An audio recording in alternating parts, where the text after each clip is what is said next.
அன்பர்கள் அனைவருக்கும் வணக்கம். நான் ராம்குமார், இந்திய சுயராஜ் கட்சி தலைவர் பேசுகிறேன். இன்றைக்கி இருக்கிற உலகம் கொடூரத்தின் உச்சமாக இருக்குது. அதாவது மும்பையில் ஒரு சம்பவம் நடந்தது. ரயில்வே ஸ்டேஷன் ட்ரெயினில் போயிட்டுருக்கு. ட்ரெயினில் 2 பேர் வாக்குவாதம் பண்ணி இம்மிடியட்டாக ஒருத்தன் அந்த 2 பேர்த்தில் ஒருத்தன் இன்னொருத்தனை போட்டு தள்ளிட்டான். கத்தியிலே போட்டு தள்ளிட்டான்.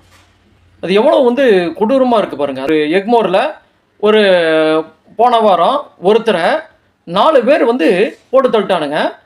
அதில் 2 பேர் ரொம்ப சின்ன வயசு பசங்க. இதே மாதிரி தூத்துக்குடியில் ஒரு சம்பவம். ஒரு பொம்பளைய ஒருத்தன் அப்படியே மொத்தமாக கழுத்தில் அப்படியே போட்டு அறுக்கிறான். அறுத்து அப்படியே கொடூரமாக கொலை பண்ணுறான். குரூரமாக கொலை பண்ணுறான். இந்த எண்ணங்கள் எங்கேருந்து வருது அப்படி பார்த்தோம்னா சினிமாலேருந்து தான் வருது. கட்டாயமாக சினிமாலேருந்து தான் வருது. சினிமாவை தவிர இந்த விஷயங்கள் யாருக்கும் அறிமுகம் ஆகிறதுக்கு வாய்ப்பே இல்லை. பெரும்பாலான பேர் சொல்கிறாங்க என்னென்னா, நல்லா படிச்சிருக்கணும், படிச்சிருந்தா இந்த மாதிரி பிரச்சனையெல்லாம் வராது, அதனால தான் அதுக்கு தான் கல்வி முக்கியம் அப்படி இப்படின்னு சொல்கிறானுங்க. அதெல்லாம் ரொம்ப பைத்தியக்காரத்தனமானது. 60 வருஷம் 70 வருஷத்துக்கு முன்னாடி இவ்வளோ பிரச்சனை இருந்ததா? கிடையவே கிடையாது. அழகாக நிம்மதியாக மக்கள் மனிதநேயத்தின் அடிப்படையில், அன்பின் அடிப்படையில் வாழ்ந்துட்டு இருந்தவங்க எல்லாரும் கண்ணியத்தை கடைபிடிச்சாங்க. அளவுக்கு அதிகமாக வாக்குவாதம் பண்ணவே மாட்டாங்க, பேசவே மாட்டாங்க. இந்த நிலைமை தான் இருந்தது. ஆனால் இன்னைக்கு நான் புத்திசாலியாக இருக்கிறேன், நான் முட்டாள் கிடையாது அப்படின்னு சொல்லி பயங்கரமாக வாக்குவாதம் பண்ணுறாங்க. வாக்குவாதத்தின் முடிவில் என்ன பண்ணுறான்னா, அவன் ஆயுதத்தை எடுக்கிறான்.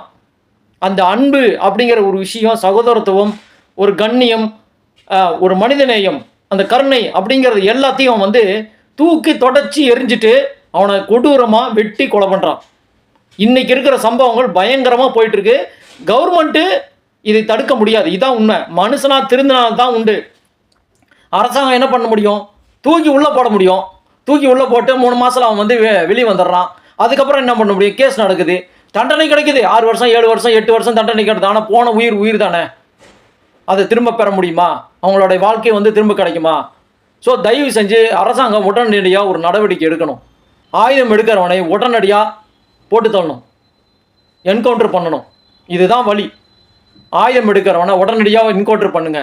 இல்லைனா 15 நாட்கள் குற்றவாளிக்கு தண்டனை அப்படிங்கிற ஒரு விஷயத்தை கட்டாயமாக கொண்டாடுங்க. இல்லைனா ரொம்ப கஷ்டம்.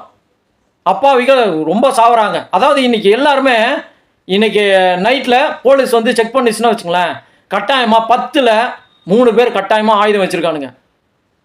இந்த ஆயுதம் வச்சுருக்கிறவனை என்ன பண்ணுறான்? அவன் எல்லாத்துக்கும் தயாராக இருக்கான். பயங்கரமான குரூரமான கொடூர குற்றவாளியாக மாறுறதுக்கு அவன் ரெடியாக இருக்கான். இதுதான் உண்மை. சின்ன வாக்குவாதங்கள், சின்ன ஃபைட்டு மிகப்பெரிய அளவில் கொலையில் முடியுது. இதை உடனடியாக நிறுத்தப்பட வேண்டும். மக்கள் எல்லாரும்